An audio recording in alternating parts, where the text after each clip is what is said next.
Monsieur Delane is the future of the Kansas City Chiefs. Hello, everybody, and welcome to Daily News Sports Talk. And today we're going to be talking about what roster moves we think are the best. As we all know, the Chiefs made the move to trade Trent McDuffie, saving them a ton of money and giving them another first-round pick. I think that was one of the best moves they could have made because it gave them Peter Woods. And as we know, the Chiefs' defensive line was lacking last year.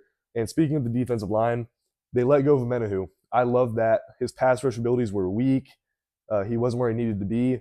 Wasn't getting sacks or even getting pressures, so that's good to let him go. Same thing with Mike Dana. You know, age caught up to him. You just had to let that guy walk while you could. Switching over the linebackers, that Nick Bolton re-signing is probably the best move re-sign they could have made because of his ability to stuff the run. I think that's going to compensate for maybe a little bit of a weaker Chiefs D-line, assuming that these rookies are Mason Thomas and Peter Woods don't happen to do what they need to do. I think that's going to be a great addition. And then Leo Chenal, I'm kind of sad to see him go. He was a huge presence on the field, natural playmaker, what I want a linebacker to do. And they made the move as well, signing Kyrus Tonga. Don't know too much about him, but it's good to see him on the D-line. We need more bodies, need more depth. Same thing with that dude, Alohi. I'm excited to see what he brings to the table. I've seen him play a little bit for Baltimore, but the dude just flies around and hits people. That's what I want from a safety. As we The biggest move this offseason for the Chiefs was signing Super Bowl MVP Kenneth Walker.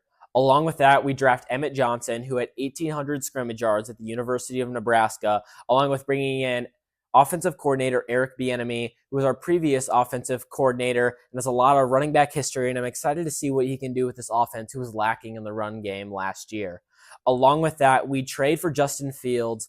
As we know, Patrick Mahomes might be out the first few games of the season. So Justin Fields is going to be a quarterback. We need an experienced guy, and Justin Fields is going to be there. Along with, if he goes down, we have a backup quarterback, which will be our third string, and Garrett Nussmeier, who we take in the 7th round, as I feel is a steal in the draft for so late.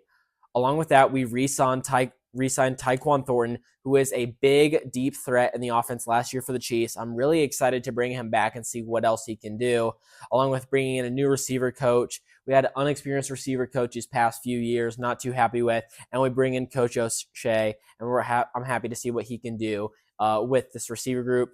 Along with that, a big re-signing is Travis Kelce. A lot of people didn't know if he was going to retire, come back, but that's really big bringing in. And then the last big move is cutting Jawan Taylor, bringing that cap space. He had a lot of penalties for the offensive line last year. I'm happy to get rid of that big contract and all those penalties.